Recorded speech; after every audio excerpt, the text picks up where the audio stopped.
Great Lakes of East Africa. A jewel in the African crown. This is just incredible. Straight away you can see why this part of Africa has drawn people for thousands and thousands of years.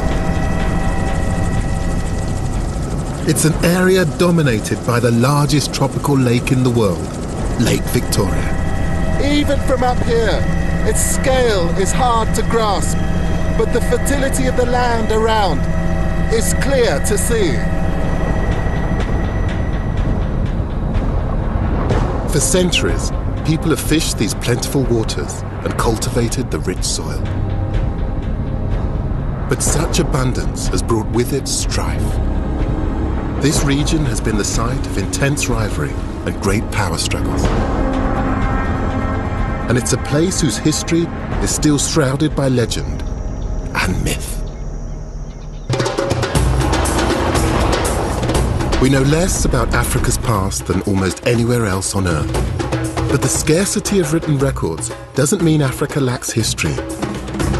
That can be found in the artifacts, culture, and in the traditions of the people. In this series, I'm exploring some of the most vibrant histories in the world.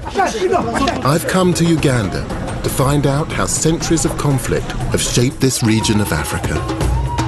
This is a tale of two kingdoms. A story of rivalry, of warfare, of opportunism.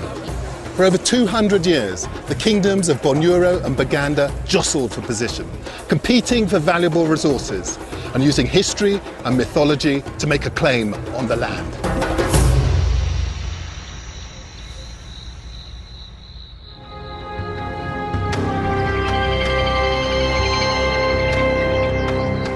For centuries, the interior of East Africa was unknown to the Western world.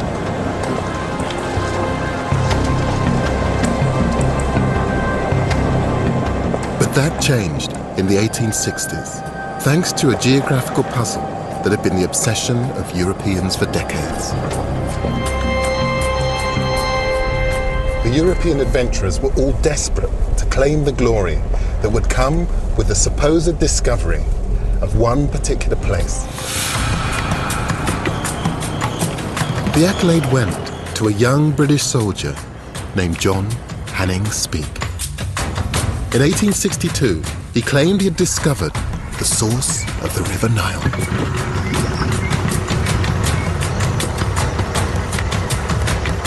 Right now we are going to the source, where the source of the Nile begins from.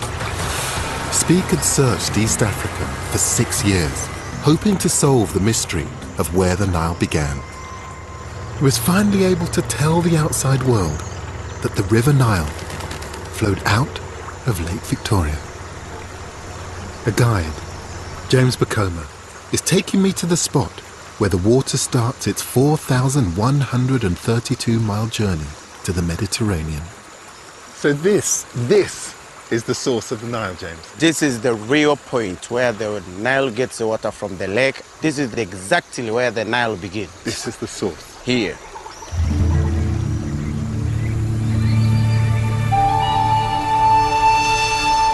But the significance of Speke's adventure went far beyond the confirmation of where the Nile began.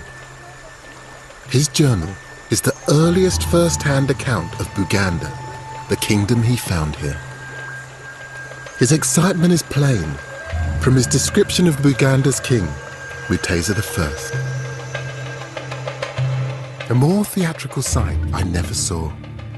The king, a good-looking tall young man, was sitting on a red blanket, scrupulously well-dressed in a new mbugu. On his neck was a very neat ornament. Not a fault could be found with the taste of his getting up. The writing might sound condescending today, but European adventurers provided historians with valuable testimony. It's easy to question the methods and motives of explorers like Speke today. But I do think that they were amazed by the sophistication of the kingdoms that they encountered here in this region. Speke was captivated by the beauty of the landscape. But it was Buganda itself that was perhaps the biggest surprise to him. He'd stumbled upon an advanced kingdom with complex structures of government. It had a road network, established trade, and an organized and well-armed military. At the end of the 19th century, Buganda's power was reflected in a map drawn up by the British. It recognized Buganda's dominant position on the northwestern shores of Lake Victoria, overshadowing its neighbor, the Kingdom of Bunyoro, just half its size and on the banks of Lake Albert. Today, both kingdoms are provincial powers within the modern state of Uganda. But the country's capital, Kampala, is Buganda's traditional power base. And the current king's palace overlooks the city from a prominent hilltop, as his predecessors did. The fact that Uganda gets its name from Buganda shows the kingdom's historic influence, but it doesn't tell the full story. Buganda established itself at the expense of its neighbor, Bunyoro. 400 years ago, it was Bunyoro which was the region's major power, while Buganda was then an insignificant group of lakeside communities. Somehow, the Bugandans managed to turn the tables on Bunyoro, displace it as the most powerful kingdom in this part of Africa.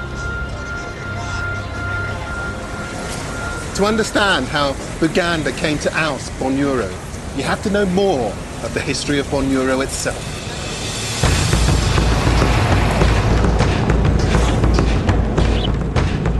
I want to find out how Bunyoro first became a major power, and then how Buganda overtook it so dramatically. I'm traveling to Hoima, the Bunyoro capital.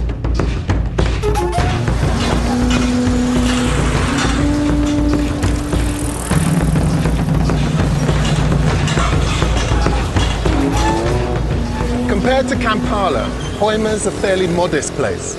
But when Bunyoro was at its height in the 17th century, this was a major trading centre. It may be hard to see now, but 400 years ago, Bunyoro was a place of considerable political, religious, and economic significance. Yulamu Nsamba is a court historian and the private secretary to the current king of Bunyoro. Bunyoro was powerful as a trading country. Hoima was a market town. There used to be a king's market here. It was quite a busy place. And goods sold used to come to be locally made and also from long distance trade. There was a long distance trade route from Lake Albert through the Sudan to Cairo and beyond. In fact, there were several markets scattered all over the kingdom, and there would be routes linking them. And how did Bunyoro actually build on its economic successes? Well, Bunyoro built on its economic successes in terms of expansion, in terms of building an infrastructure. It was a big organized state.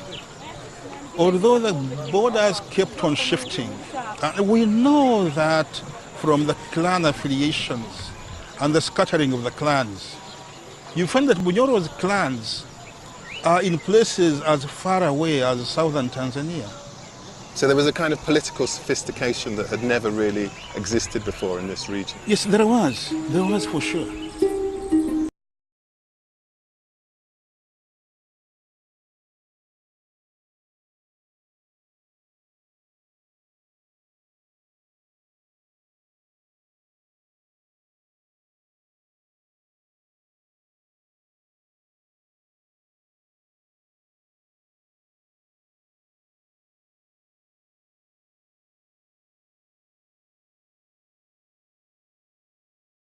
And the history of its ascent.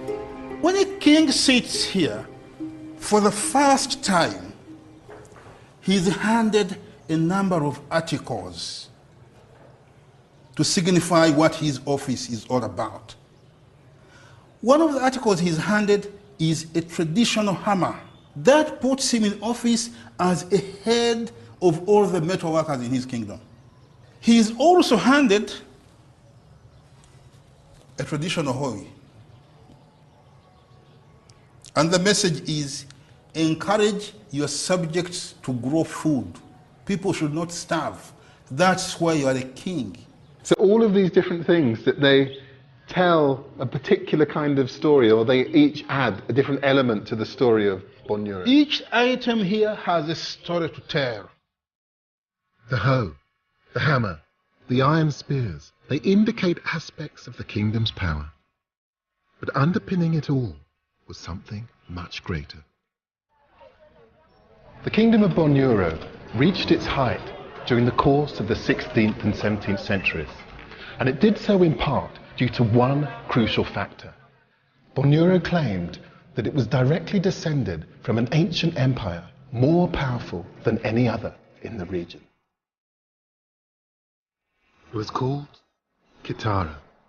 According to oral history, Kitara had been a vast empire ruled by a powerful dynasty known as the Chwezi. Historians still disagree about whether Kitara or its Chwezi rulers ever existed. But even today, the people of Bunyoro revere the Chwezi as gods. Every week, dozens of people from towns and villages throughout the region travel to worship at a Chwezi shrine. I've joined them on their pilgrimage to Mabendi Hill.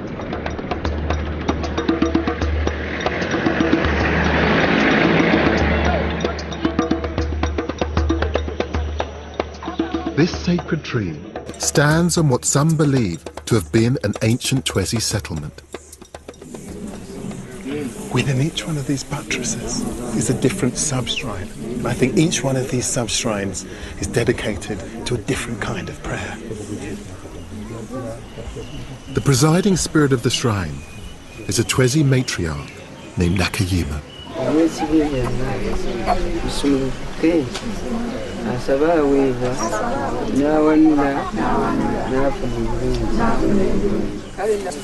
Worshippers make offerings of money, coffee beans and milk as they ask for answers to their prayers.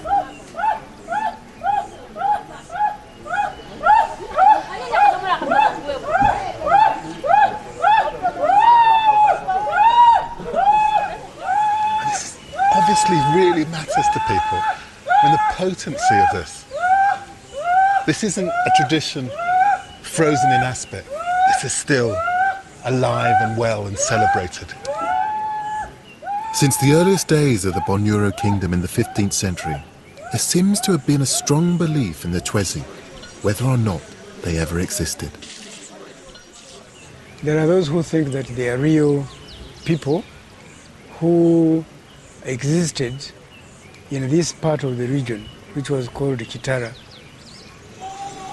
But other interpretations also refer to the Bachwezi as spirits, because their legacy was perpetrated through the worship of the Bachwezi cult, which is what we are now witnessing. Dr. Ephraim Kamuhangari has researched the Chwezi dynasty. What's the significance of this Chwezi ritual to the success of Bunyoro? It is the strength of the religion that actually boosted the political claim of the new rulers. So it legitimizes them? Yes, yes. This relationship with ancient Chwezi? The relationship is the legitimacy they claimed from the former rulers of Kitara that actually strengthened their control over the new kingdom of Bunyoro.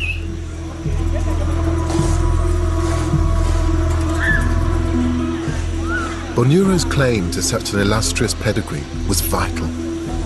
It gave its people a proud heritage, and it meant the kingdom could assert control over the land once ruled by Kitara. The fact that the Chwezi were regarded as otherworldly gave Bunyoro a spiritual foundation. That belief continues to resonate. And this place is obviously still very special. Even in modern history, people have sought to make a connection with this place.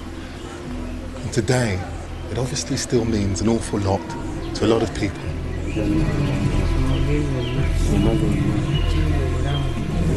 Faith in the Chwezi has lasted over the centuries for good reason. There's physical evidence that suggests the predecessors of Bunyoro may not be figments of the imagination.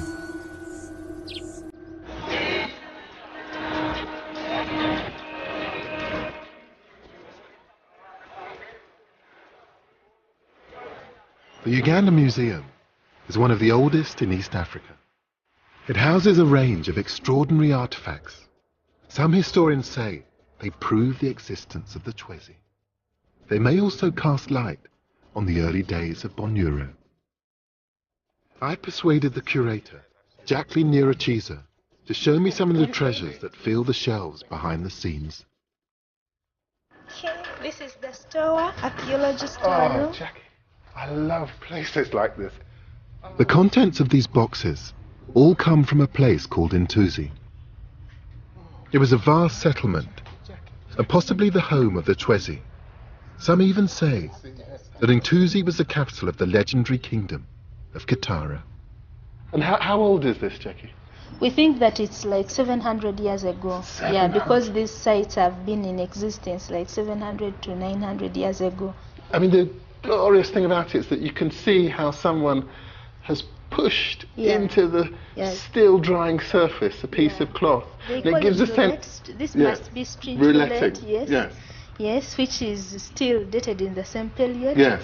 Yeah. I mean, I just have this thing about ceramics. I mean, this idea that someone actually created and used this thing, which should have been quite humble, but it's just absolutely exquisitely beautiful. Gives you a real sense of what ordinary people's lives were like during this period. Yeah. Because for so much African history, you don't get a sense of the ordinary. It's the kings, it's the powerful, but this is just beautiful. Along with the pottery, beads and iron spearheads have also been recovered. The finds reveal that the predecessors of Bunyoro had themselves developed an advanced civilization. These were complex cultures. These are water vases, but also that these are very, very sophisticated vessels, some of them. Some of them used for storage, for foods that would have meant that people travelled, that they traded. And this just gives us a small insight into Ntuzi. The civilization at Ntuzi would have been a significant foundation for the kingdom of Bunyoro. But Ntuzi also provides evidence for the secret of Bunyoro's success, the reason it became the most powerful kingdom in the region. I'm heading to Ntuzi to see it for myself. Ntuzi lies in the grasslands of central Uganda, 95 miles south of Bunyoro's capital, Hoima. This region isn't in Bunyoro, according to modern maps, but at its height, this whole area belonged to the Bunyoro kingdom.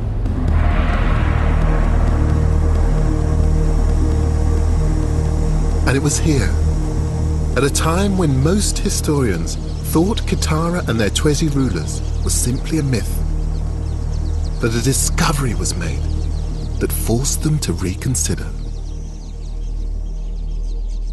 When archaeologists began excavating these sites in the 1920s, they couldn't quite believe what they were unearthing.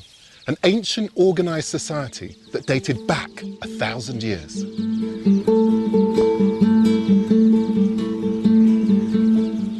Hidden underneath the dense vegetation are important clues to the foundations of the Bunyoro kingdom.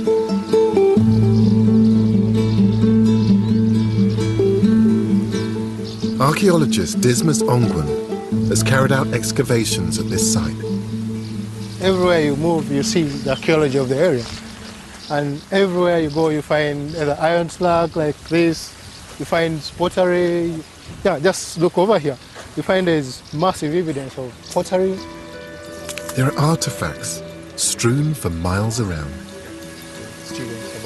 But archaeologists were fascinated to find a dense concentration of material at two ancient rubbish dumps. Getting old. Too old for this. In oral history, they're referred to as the male and female mounds. for reasons that remain a bit of a mystery. Some people think it's a female mound because it was the female dumping the rubbish here, and some academia people think that it's basically the female mound because it's smaller than the male mound. In Africa, people think that being big is being a male. And what was the bulk of the material found here? We have pottery, we have bones, we have iron artifacts, we have beads. Archaeologists can tell from the volume and age of the material that this area was densely populated from the 11th century to around the 1400s. That dates Ntuzi to just before Bunyoro is thought to have been established. It also coincides with their putative predecessors, the Twezi. Yeah, this is a proper example of the archaeology of the area. But some of the most significant finds aren't man-made. Just look at this, it's a big piece of bone. And they've been revealed to archaeologists almost by accident. If you look at it from what is happening here, the running water is actually eroding up the topsoil and it's leaving the archaeology. And I'm pretty sure that much of it has been washed off. So the water erosion is actually exposing the archaeology of the area. The erosion has uncovered the centuries-old remains of cattle among the pottery and other objects. It's quite amazing. Yeah, there's quite a lot of cattle bones around here. And you find all mixed up. Jaws, teeth, horns, and it's everything. It is very special just picking up something like this that may have been part of a herd of cattle, perhaps 800 or 1,000 years ago, that actually moved across this landscape. I mean, obviously it's changed a lot, but not so much. I mean, there are still people here working with cattle. It's just very special. The presence of cattle bones here is hugely significant. It gives a clear indication of the wealth of Ntuzi society, which the kingdom of Bunyoro is likely to have inherited. The animal bones also tell archaeologists a great deal about the lives of the people.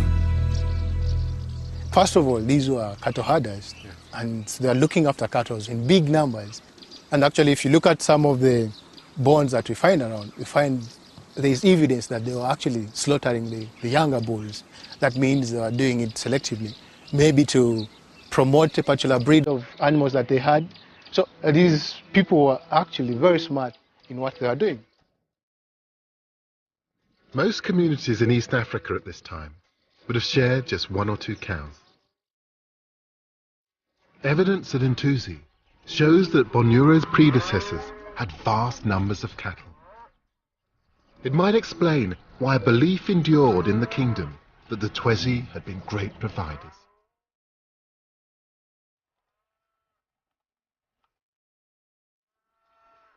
Bunyoro continued the pastoral tradition that had been established in the centuries before the kingdom's rise to power. They probably would have been tending herds of a breed like these Ankoli cattle. The extraordinary volume of livestock made Bunyoro unusual.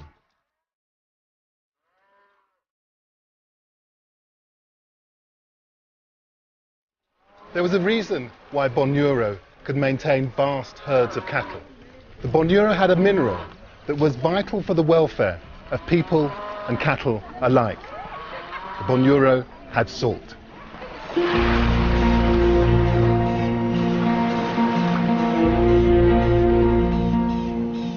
Lake Albert sits on the western edge of modern Uganda. According to legend, the Twezi people disappeared into it, but not before they discovered the wealth that surrounded it. Bunyoro may have claimed its legitimacy from ancient Kitara, but its economic power wasn't mythical, it was very real.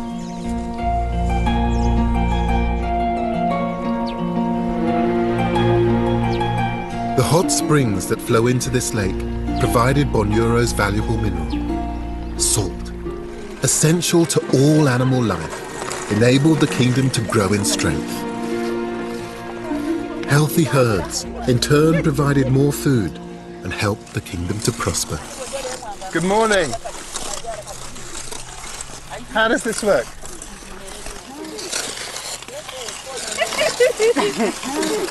So you're just scraping the top layer of soil? Okay, like this. So in this is the salt? The salt is actually in here? It smells a little bit sulphury, but obviously that this is very valuable material, this earth. And this for hundreds of years has served these women and these communities incredibly well. The production of ash salt here at Kibero on Lake Albert's shores is thought to date back some 900 years. This occupation is hereditary and is carried out exclusively by women. I hope I'm helping rather than hindering your work. Oh yeah, I'm obviously hindering it. There's real skill in this. I just don't happen to have it. And the thing to understand is it's very warm. And doing this sort of work day after day under these kinds of conditions, it must be pretty tough work. The salty soil is gathered and dried in the sun for about a week before being mixed with water and left to percolate. The resulting liquid is boiled to produce ash salt. The same earth is leached over and over again, making this an unusually sustainable technique that produces salt of the very highest quality.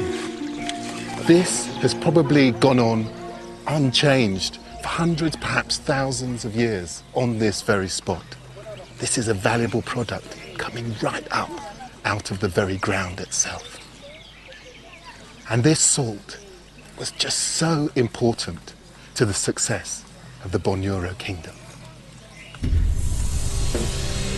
The kingdom's control of salt fields, both at Kibero and further south at Katwe, allowed them to build both a stable economy and in turn a strong political base. Without salt, Bunyoro almost certainly would never have become the great kingdom that it did. Bunyoro produced volumes of salt far greater than the local population would have needed. The surplus helped to establish a vitally important network of trade in the region, which was controlled by the state. Today, the merchandise is prepared in exactly the same way as it's always been. And this is the final stage of salt production, when these beautiful conicals of salt are produced, ready to go off to market. Salt was a much sought-after commodity. When Bunyoro was at its height in the 1600s, salt was as valuable as any precious metal. Compared to the rest of Africa, this region was cut off from the outside world until relatively late. But historians believe Bunyoro's salt still travelled long distances. The kingdom supplied the Great Lakes area with salt. And via the regional trade network, Bunyoro's salt may have eventually reached the foreign merchants on Africa's east coast. An economy was emerging. Bunyoro was wheeling and dealing. Bunyoro was a kingdom with much to celebrate.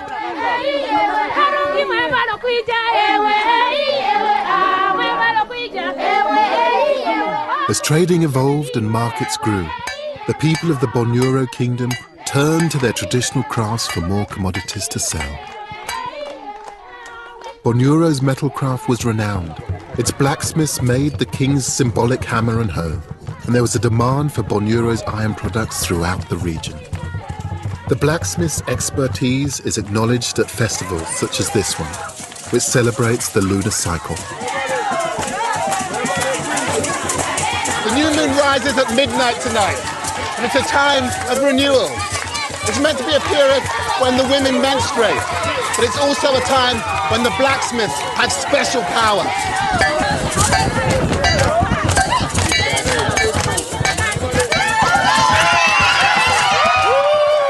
Not only did the blacksmiths conjure iron from the earth, they created the weapons required to defend the kingdom of Bunyoro.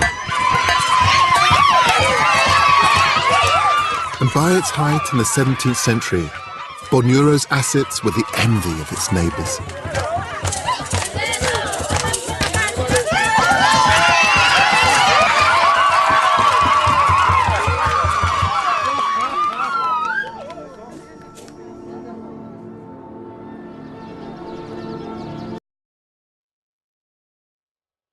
Thanks to the power of the king and the strong clan chiefs, Bunyoro's influence stretched over a vast territory. The resources that provided the basis for its power also connected the people to their environment. And the claim of Kitara and Twezi ancestry legitimized Bunyoro's authority and gave the kingdom a strong sense of identity. But on the other side of the country, on the banks of Lake Victoria, another kingdom had begun to flourish, thanks to a crop that would not just change the future of this region, but of the whole of the African continent.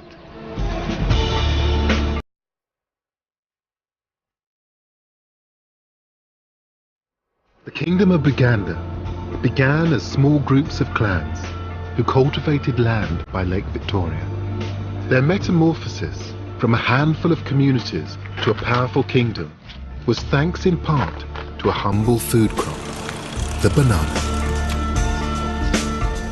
The high rainfall and fertile land of Lake Victoria's northern shores had encouraged the clans of Buganda to settle here in the first place around the 15th century. By the 1600s, a cohesive state had emerged, the result of organised cultivation of its most important crop. Bunyoro had its salt, but the bananas of Buganda would create a kingdom that would challenge Bunyoro's dominance once and for all.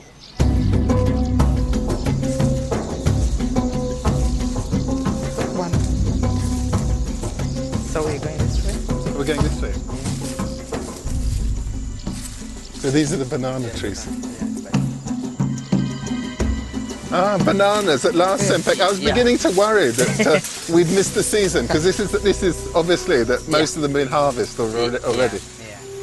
The clans of Buganda grew bananas in the fields and caught fish in the lake. It's a nutritious diet and one which helped their population to grow. There are over 50 varieties of banana grown in Uganda, but this one, the plantain or the matoke, is the most important. For the people who live here, the banana is both meat and drink.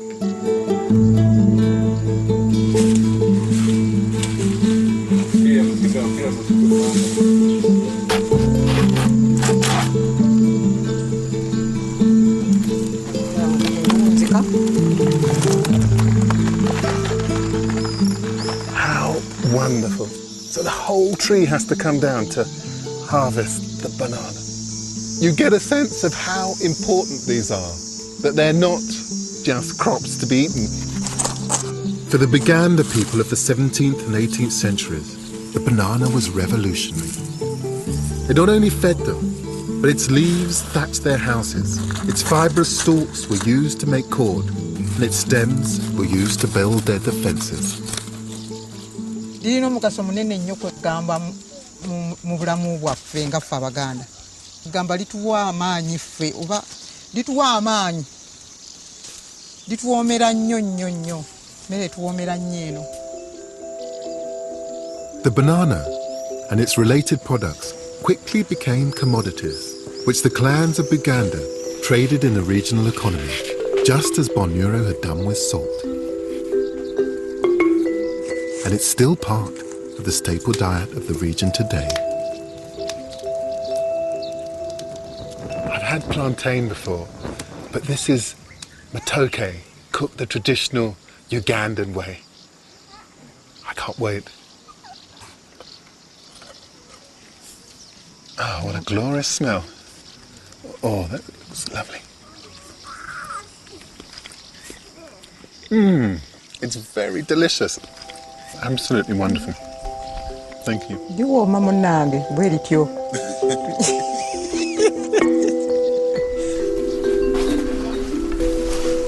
As Buganda's economy grew, structures of government developed.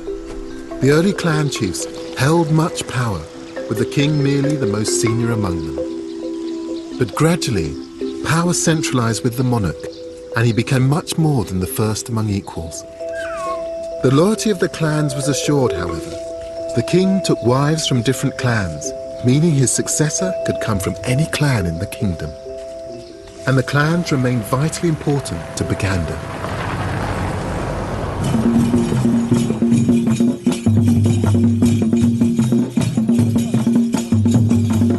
Today, more than 50 clans exist in Buganda. Each takes an emblem from the natural world. These men are from the Mushroom Clan.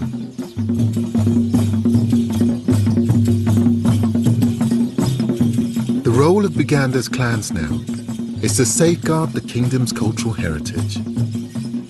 Drums are particularly treasured as they are believed to hold the spirit of the nation. None of us has lived as long as these drums. So what they tell is something of such a long time ago that you wouldn't want to let go of in your lifetime. Mr. Gombe is the custodian of his clan's drums. They aren't only used as a method of communication. Each clan is identified by a unique rhythm. For you to have an identity, you have to have a drum, because it is on that drum that you sound who you are. Aye. Aye. Yeah. Egabolokota, egabolokota, tegwante. Egabolokota, egabolokota, tegwante. Bamala okulya tetwalyanga. Bamala okulya tetwalyanga. So balyanga. And so on and so forth. And how important are drums for Buganda? They mean a lot to us, but most important, they remind us of our ancestry. The clan structure was hereditary, but the increasingly powerful kings also appointed chiefs. That engendered a competitive spirit among Buganda's ambitious young men, as well as their loyalty.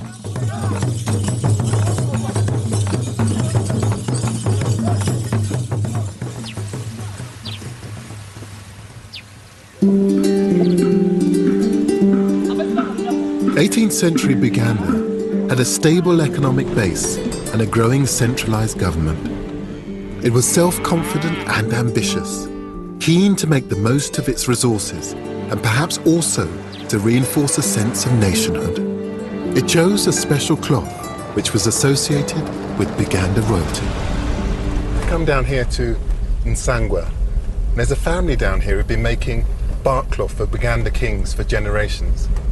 I'm going to see how they do it.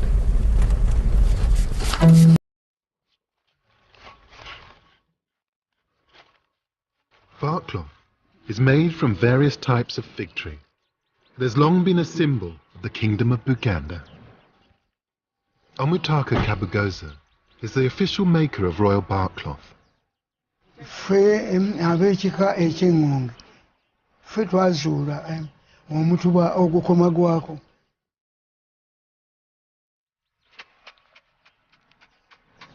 Era ne kabaka bw'afa era nze mpaayo olubugo olusumika okumusumikira ng'olugoye. Bark cloth provided kings and clan chiefs with a visible symbol of the Buganda nation. So you take off the outer bark, the outer bark, and then it's the inner bark that you actually want, which actually creates. This one is the one we want. Yeah, yeah. That is the cloth itself. Yeah. Wow, it's very thick and rubbery. Yeah. But this isn't the finished cloth. This is just the beginning of the harvesting.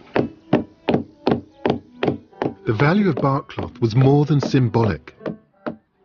During the second half of the 18th century, Buganda's people were encouraged to wear it, not just the chiefs and royalty.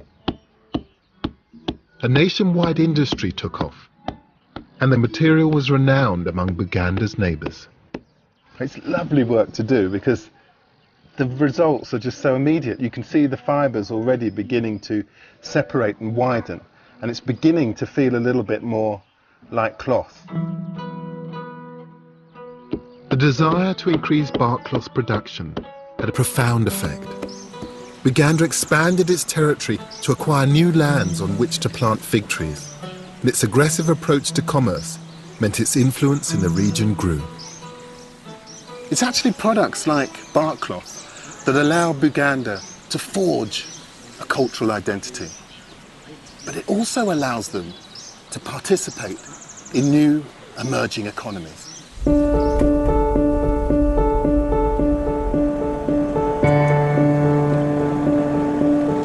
The state capitalized on the productivity of the people. Taxation paid for a network of roads that pushed Buganda's commerce further afield. And the kingdom took advantage of its geography in other ways. Buganda's position on the northern shore of Lake Victoria gave it access to the burgeoning trade routes to the east coast of Africa. The fiercely competitive kingdom of Buganda was now ready to take any advantage to aid its growth. Control of trade over the lake was critical if Buganda was to increase its power and influence in the region. The kingdom built up a vast royal navy of canoes, just like this one. Each one could carry between 60 and 100 men. The enormous vessels that the craftsmen built were put to good use. The fleet was used to conquer islands and new territory along the shore. The kingdom's navy also escorted traders from the east coast directly to Buganda, ensuring the kingdom controlled the lion's share of new commerce coming into the region. In the mid-19th century, the first foreign traders arrived.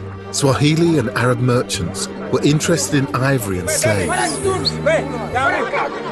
It was a significant moment in Buganda's history, according to Professor Ndabeza.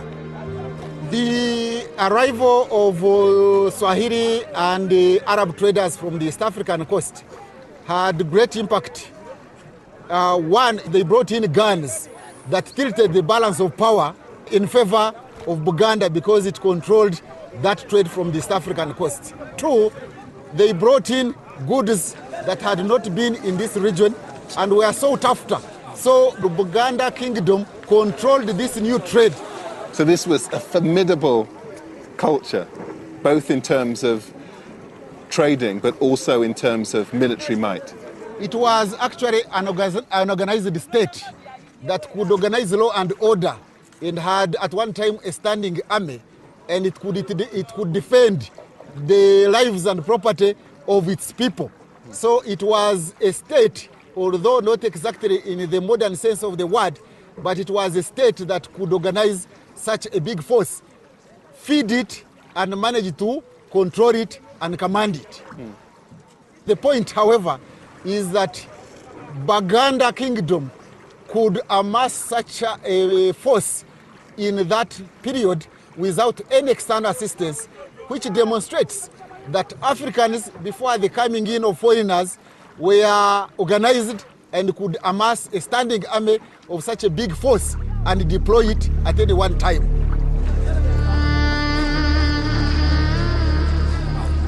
This sophisticated kingdom had shown that it would use its resources to further its own interests. A predatory politics was emerging. Buganda had the power to take what it wanted from its neighbours at will. Valuable export commodities like ivory were collected.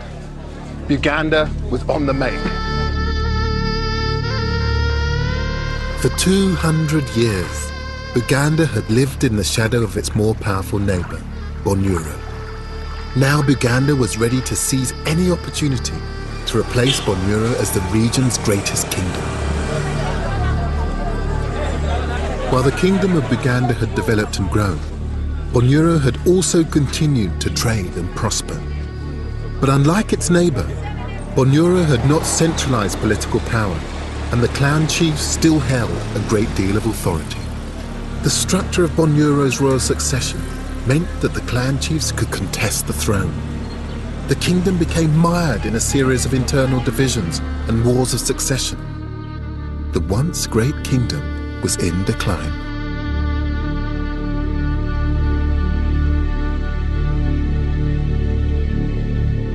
Buganda exploited its rival's weakness. It began occupying Bunyoro's more vulnerable territories. With a combination of their strategic lakeside position and their unrivaled military power, Buganda seemed unstoppable. Buganda seized land that cut off Bunyoro from the lake and from the lucrative trade that crossed it. Then, around 1830, a shattering blow. Bunyoro lost crucial territory that would weaken the kingdom as never before. Bunyoro lost its salt. The chiefs of the Toro province declared it an autonomous kingdom. Its territory included Bunyoro's most valuable salt fields. It was a devastating blow to the economy of the kingdom. But whilst Bunyoro threatened to fall apart, Buganda was ever stronger. The days of growing banana crops and expanding their plantations had instilled a notion of communal effort in Buganda. At the height of the kingdom's power, it was able to marshal its people and resources to act in the national interest. But its neighbour Bunyoro was not about to give up the fight. These are the tombs of King Kabalega, remembered as one of the greatest kings this country ever knew.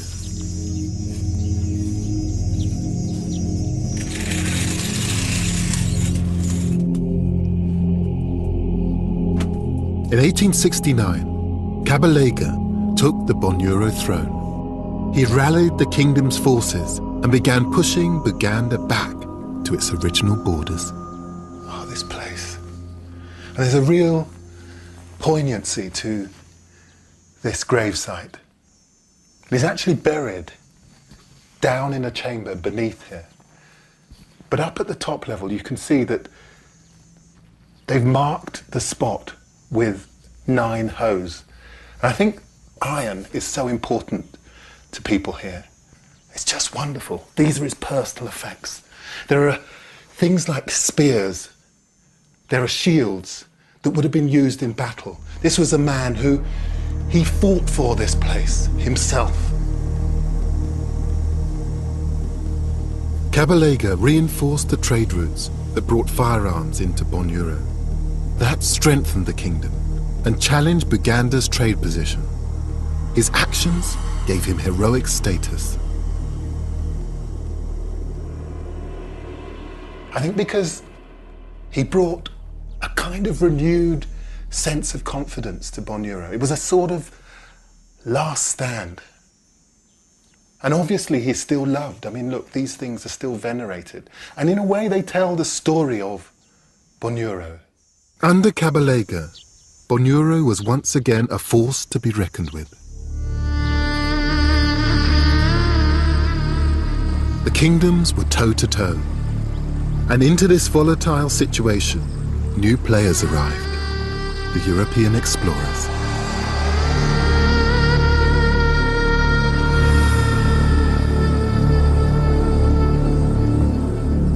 John Hanning Speke's 1862 account of Buganda and the source of the Nile had inspired other expeditions to the region.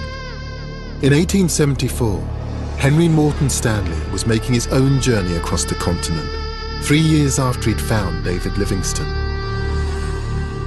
His explorations left him convinced of Livingstone's argument that Christianity would improve the people's lives. Stanley wrote a plea to the Daily Telegraph. Oh, that a pious practical missionary would come here, who can teach people how to become Christians, cure their diseases, construct dwellings, and turn his hand to anything. And Stanley's letter had the desired effect. In 1877, the trade routes from the coast brought a new kind of import across Lake Victoria: missionaries.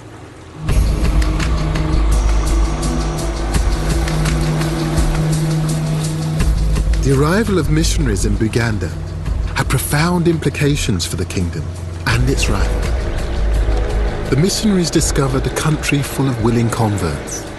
Many chiefs believed the kingdom was in need of divine assistance. It had suffered military defeats in skirmishes with Bunyoro. Epidemics had struck without warning. King Mutesa was weak with disease. Those offering salvation were welcomed, whether European Protestants, Catholics, or Muslims from the coast.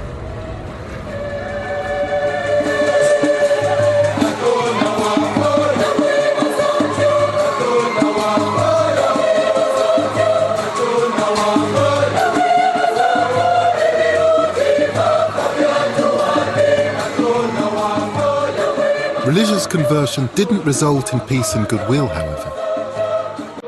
Instead, it destabilized Buganda even further.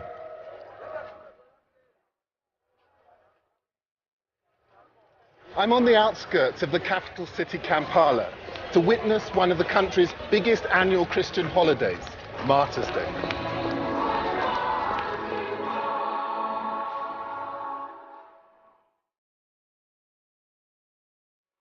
These pilgrims are commemorating the deaths of 22 Catholic martyrs, who in 1886 paid with their lives for choosing God over their king.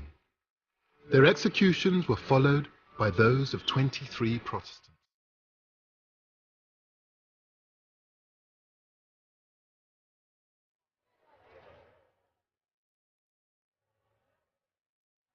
The killings had been ordered by King Mwanga. He'd inherited a weakened monarchy after Mutesa's death.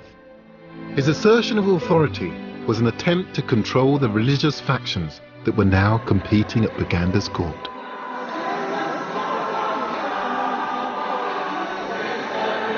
But Christianity had a significant following among Buganda's chiefs. They felt that Mwanga needed to be reined in. They turned to the British. At the same time, Protestant missionaries implored the British government to intervene in Buganda to prevent the loss of potential converts to Islam. The British were keen to extend their influence in East Africa and declared Buganda a protectorate in 1894. The British benefited from Buganda's well-formed social and political structures as a means to rule. But this wasn't just the British taking advantage of Africans. Buganda realized that this was an extraordinary opportunity to ensure that they, rather than Bunyoro, were the most powerful kingdom in the region.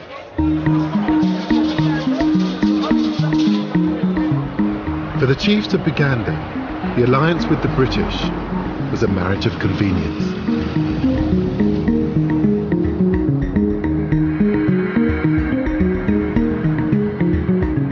Their new partners established themselves in a fort on Old Kampala Hill.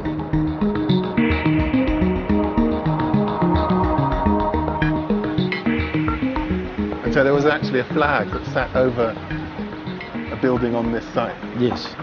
A Union Jack? The Union Jack, yes. Historian Deo Katono has analysed the relationship between the British and Buganda when the protectorate was established.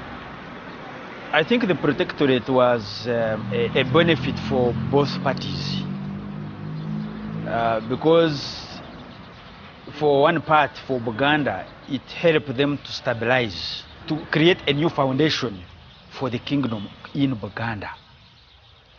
And then for the British, the declaration of a protectorate over Buganda laid the foundation for establishment of the colony over Uganda. So the benefit was on both sides. Yeah. The British gained on their part, and the Kingdom of Uganda gained also on their part. In 1896, 2 years after signing the treaty with Buganda, the British extended the protectorate over the territory that would become Uganda. It included the Kingdom of Bunyoro. But Bunyoro's king, Kabalega, had no intention of cooperating. So the Buganda-British alliance launched a preemptive strike, with the British calling the shots. It involves the majority of the soldiers are Buganda soldiers. So they use Buganda as a stepping stone now, as a springboard. They're using the personnel. Yes. They use the military system of Uganda to invade Bunyoro. Isn't this humiliating for Buganda as well? Isn't this to be subservient to the British in this war? No, it's not. No? No. It is an opportunity. Buganda looks at it as an opportunity to expand. But I imagine that the long-term strategic aim of getting rid of the Bunyoro is completely obscuring the kind of the everything else. Yes. And they're actually losing sight of the fact that they are being taken over, yes. that their country is being taken over by the British. Yes. They lose sight of that one. Yes. Buganda's chiefs were focused on ensuring their kingdom's supremacy over their rival. And they succeeded. During the violence, Bunyoro is thought to have lost 3/4 of its population. Tens of thousands were killed in action. Many more succumbed to famine or fled the country. The deaths of such a staggering number of people decimated the kingdom, not just physically, but spiritually too. And for a kingdom that believed in its permanence in this environment, it was a brutal blow. Bunyoro was crushed. But just when Buganda might have been expected to celebrate, its king made an astonishing decision. Mwanga realized he was little more than a puppet. He rebelled in 1897, joined forces with his arch-enemy, Kabalega, and waged war on the British. Their joint effort resulted in the two men being captured and exiled to the Seychelles in 1899. But in the centuries-old contest for supremacy, Buganda had emerged the victor. The British protectorate was named Uganda, and the British used administrators from Buganda to enforce the law across all the kingdoms of the nation. Many outside Buganda felt unfairly treated. The old rivalries would never die. In 1967, however, the kingdoms themselves did. Under the dictatorships of Milton Obote and Idi Amin, they ceased to exist for a generation. But while the kingdoms may have seemed dead, they weren't buried. They were reborn when Uganda's government sanctioned their restoration in 1993.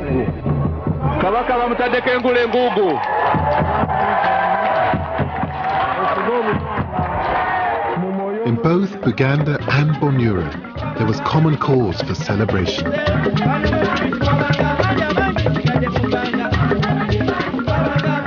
The traditions such as Buganda's royal music were revived. All of Uganda's kingdoms had suffered during the turbulent years of the country's modern history. But the fact that the culture and the history return with them quite so readily tells us how much these kingdoms continue to mean to the people.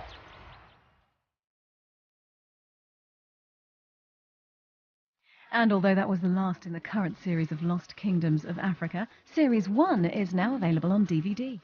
Next this evening, a love of history and a passion for the written word.